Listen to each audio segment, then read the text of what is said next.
ప్రత్యక్షంగా ఒకరితోనూ పరోక్షంగా మరొకరితోనూ జాతీయ పార్టీలతో కూడా అధ్యక్ష అవగాహన కుదుర్చుకొని కుట్రలతో పరువు దక్కించుకోవాల్సిన పరిస్థితిలో ఈరోజు మన ప్రతిపక్షం ఉందంటే దాని అర్థం ఏమిటి అధ్యక్ష? ఆలోచన చేయమని అడుగుతా ఉన్నాం.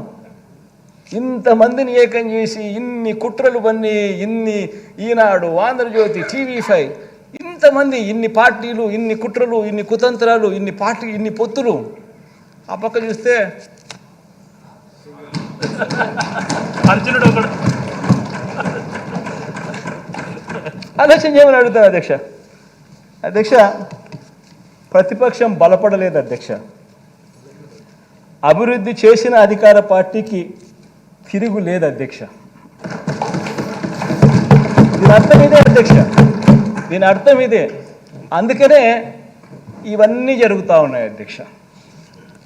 ప్రజల్లో వారు లేరు కాబట్టి ప్రతిపక్షం కుట్రలను, పొత్తులను ఆశ్రయించింది అధ్యక్ష. పొత్తులతో పాటు అబద్ధాలని, మోసాలని కూడా నిజంగా ఆశ్రయించడం అన్నిటికన్నా దారుణం అధ్యక్ష. అందుకనే ఈ మధ్య కాలంలో చంద్రబాబు నాయుడు గారు కొత్త వాగ్దానాలతో కొత్త గారడీలు చేస్తూ ఉన్నాడు. అసలు ఎక్కడా లేని కొత్త వాగ్దానాలు అధ్యక్ష. ఈ వాగ్దానాల గురించి మాట్లాడే ముందు అధ్యక్ష ఒక్క విషయం, ప్రతి ఇంట్లో, ప్రతి పేద కుటుంబం, ప్రతి ఒక్క కుటుంబం కూడా ఆలోచన చేయమని చెప్పి కోరుతా ఉన్నాం. దీని గురించి, ఈ వాగ్దానాలు గురించి, చంద్రబాబు చేసిన వాగ్దానాల గురించి మాట్లాడే ముందు అధ్యక్ష ప్రతి విషయం కూడా ఆలోచన చేయమని అడుగుతాను. ప్రతి ఒక్కరు ఆలోచన చేయమని అడుగుతా ఉన్నాం. చంద్రబాబుకు ఎన్నేళ్ళని? చంద్రబాబు నాయుడు వయసు 75. ఇది వెరీ ఇంపార్టెంట్ అధ్యక్ష.